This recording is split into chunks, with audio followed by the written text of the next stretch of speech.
Bismillahirrahmanirrahim. Assalamualaikum warahmatullahi wabarakatuh.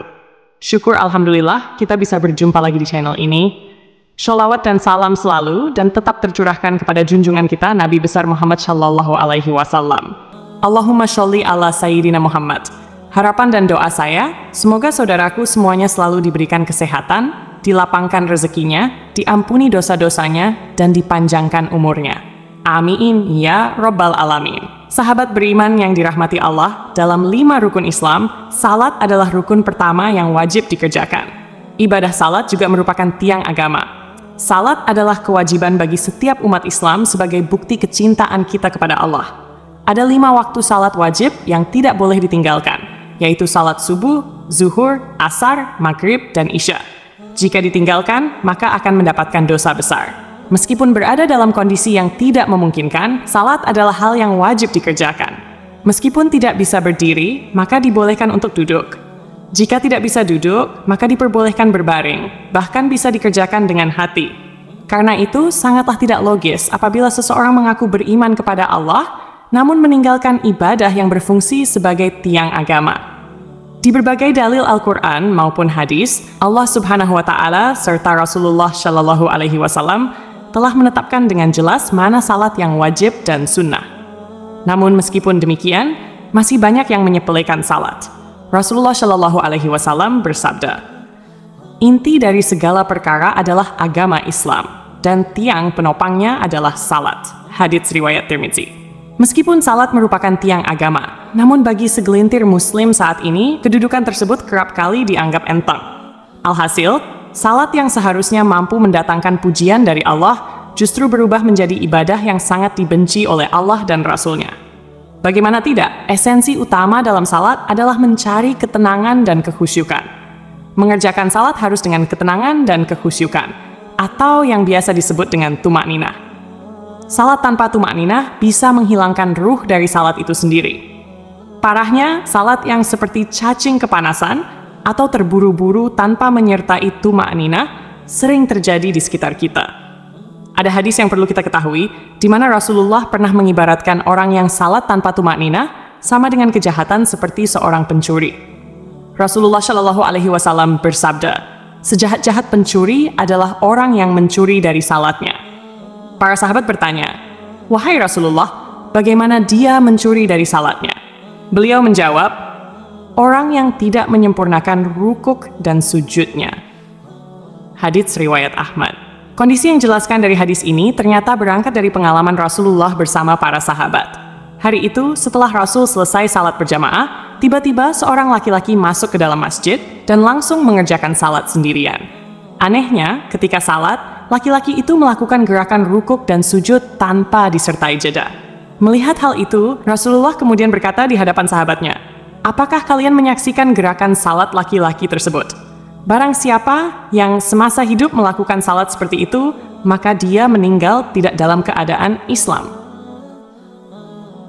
Tak berhenti sampai di situ, di hadapan para sahabatnya, Rasul juga mengatakan bahwa model ibadah seperti itu ibarat burung gagak yang sedang mematuk darah, atau seperti orang lapar yang hanya makan sebutir atau 2 butir biji kurma tanpa pernah merasakan kekenyangan.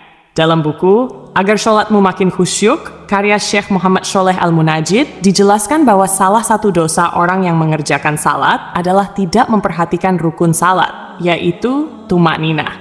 Memang, tidak ada yang bisa menyangkal bahwa perkara diterima atau tidaknya suatu amalan hanyalah ketentuan Allah Subhanahu wa Ta'ala.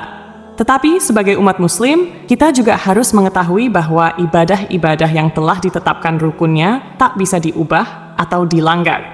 Oleh sebab itu, dalam salat pun tidak boleh sembarangan menunaikannya. Ada cara dan tuntunan yang harus sesuai dengan ajaran Nabi Muhammad Shallallahu Alaihi Wasallam. Dalam suatu hadis, Rasulullah Shallallahu Alaihi Wasallam bersabda, "Sesungguhnya, pertama kali yang dihisab atau diminta pertanggungjawaban dari segenap amalan seorang hamba di hari kiamat kelak adalah salatnya. Bila salatnya baik, maka beruntunglah dia. Namun, bila mana salatnya rusak, sungguh kerugian akan menimpanya."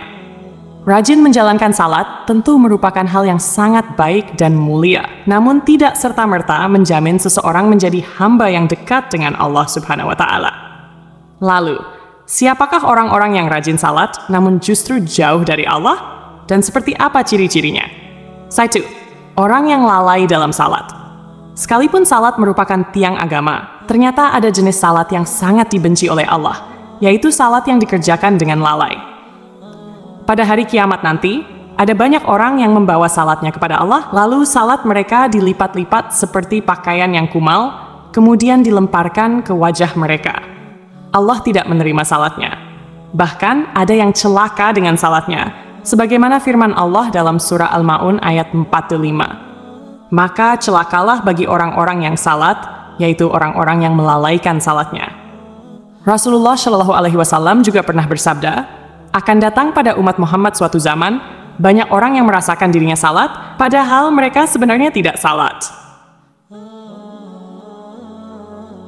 Perintah salat adalah untuk mengingat Allah Subhanahu wa Ta'ala, sebagaimana disebutkan dalam surah An-Nisa ayat 43, sehingga kamu mengetahui apa yang kamu ucapkan. Yang dimaksud lalai adalah tidak mengetahui maksud apa yang dibaca dan dikerjakan dalam salat, atau tidak memperhatikan syarat, rukun, dan ketentuan-ketentuan lainnya. Akibatnya, yang diperoleh hanyalah kelelahan tanpa pahala. Rasulullah Shallallahu Alaihi Wasallam bersabda, berapa banyak orang yang salat, keuntungan yang diperoleh hanyalah payah dan letih. Salat seperti ini tidak akan menambah dekat kepada Allah, bahkan bisa menjauhkan. Rasulullah menegaskan, barang siapa yang salatnya tidak dapat mencegah perbuatan keji dan mungkar, maka tiada bertambah baginya kecuali semakin jauh dari Allah. Orang yang suka menggunjing orang lain. Allah Subhanahu wa Ta'ala berfirman dalam surah Al-Mudaththir ayat 42-48. Apakah yang memasukkan kalian ke dalam neraka sakar? Mereka menjawab, kami dahulu tidak termasuk orang-orang yang mengerjakan salat, dan kami tidak pula memberi makan orang miskin. Kami juga suka membicarakan hal yang batil bersama orang-orang yang membicarakannya, dan kami mendustakan hari pembalasan hingga datang kepada kami kematian.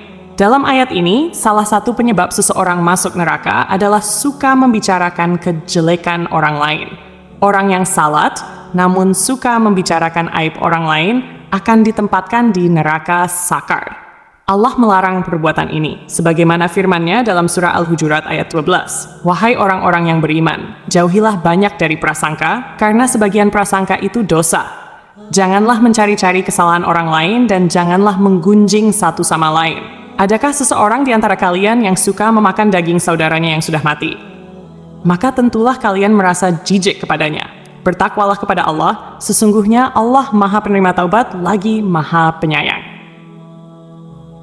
3. Orang yang acuh pada sesama. Allah Subhanahu wa Ta'ala berfirman, sesungguhnya aku hanya akan menerima salat orang-orang yang merendahkan dirinya karena kebesaranku, menahan dirinya dari hawa nafsu karena aku, dan mengisi sebagian waktu mereka untuk mengingatku. Orang yang acuh pada sesama, tidak peduli terhadap kebutuhan orang lain, atau hanya fokus pada dirinya sendiri, menunjukkan bahwa esensi salat belum diterapkan dalam kehidupannya. Salat seharusnya mendidik manusia untuk lebih peduli, merendah hati, dan berbuat kebaikan kepada sesama. Siangnya untuk berzikir kepadaku, melazimkan hatinya untuk takut kepadaku, tidak sombong terhadap makhlukku, memberikan makan kepada orang yang lapar, memberikan pakaian kepada orang yang telanjang, menyayangi orang yang terkena musibah, serta memberikan perlindungan kepada orang yang terasing. Kelak, cahaya orang itu akan bersinar seperti cahaya matahari.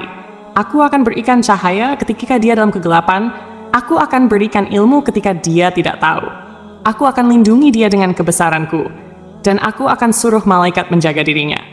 Jika dia berdoa kepadaku, aku akan segera menjawabnya. Dan jika dia meminta kepadaku, aku akan segera memenuhi permintaannya. Perumpamaannya di hadapanku adalah seperti perumpamaan surga Firdaus. Dalam hadis yang lain, Rasulullah Shallallahu Alaihi Wasallam menyebutkan bahwa salah satu cara mendekatkan diri kepada Allah adalah bersifat dermawan dan senang membantu orang lain, terutama kepada mereka yang sedang kesulitan. Rasulullah Shallallahu Alaihi Wasallam bersabda, orang yang dermawan dekat dengan Allah, dekat dengan manusia, dan dekat dengan surga. Sedangkan orang yang bakhil atau pelit jauh dari Allah, jauh dari manusia, dan dekat dengan neraka. Orang yang dermawan, insya Allah, akan menemukan kenikmatan di dalam salatnya. Ia akan memperoleh kenikmatan tersebut karena dijaga oleh para malaikat, diberi cahaya dalam kegelapan, dan diberi ilmu secara langsung oleh Allah yang masuk ke dalam hati sanubarinya. Orang yang ria.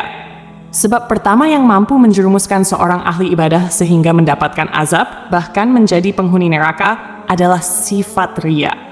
Hal ini terjadi apabila semua amal saleh yang dilakukan di dunia bukan untuk mencari ridha Allah, melainkan untuk pamer dan mengharap pujian dari manusia. Allah Subhanahu wa Ta'ala berfirman, "Sesungguhnya orang-orang munafik itu menipu Allah, dan Allah akan membalas tipuan mereka. Apabila mereka berdiri untuk salat, mereka berdiri dengan malas. Mereka bermaksud ria dengan salat di hadapan manusia, dan tidaklah mereka menyebut Allah kecuali sedikit sekali." An-Nisa. Oleh karena itu, sebaik-baiknya amalan adalah amalan yang dilakukan dengan ikhlas, murni lillahi ta'ala, hanya demi Allah. Cukuplah kita berharap kepada ridha dan balasan darinya, karena Allah Subhanahu wa Ta'ala adalah seadil-adilnya pemberi balasan. Menjaga hati dan niat merupakan hal yang harus kita perhatikan agar semua amalan tidak berujung sia-sia atau menjadi ria kepada sesama. Orang yang suka berdusta adalah salah satu dosa besar yang diancam dengan siksa pedih di akhirat kelak. Di zaman sekarang, kebohongan tampaknya sudah menjadi kebiasaan di masyarakat. Padahal, sekecil apapun kebohongan tetap dianggap dosa besar. Meskipun seseorang rajin salat dan beribadah, jika lisannya suka berbohong, maka salat dan ibadahnya akan sia-sia. Kebohongan akan menghapus amal-amalnya. Jika ia mati tanpa bertaubat, maka ia akan dimasukkan ke dalam neraka. Allah Subhanahu wa Ta'ala berfirman, "Sesungguhnya yang mengada-adakan kebohongan hanyalah orang-orang yang tidak beriman kepada ayat-ayat Allah, dan mereka itulah orang-orang pendusta." Berenah Suta, berbohong adalah salah satu ciri dari golongan orang-orang munafik. Oleh karena itu, kita sebagai umat Islam wajib menjauhi tindakan dusta, karena hal itu dapat menyengsarakan kita di dunia maupun di akhirat. Semoga kita termasuk golongan orang-orang yang rajin salat dan dekat dengan Allah Subhanahu wa Ta'ala, sehingga kita mendapatkan ridhanya dan menetap di surganya kelak. Amin ya Rabbal Alamin. Demikian yang bisa saya bagikan, semoga bermanfaat untuk kita semua. Wassalamualaikum warahmatullahi wabarakatuh.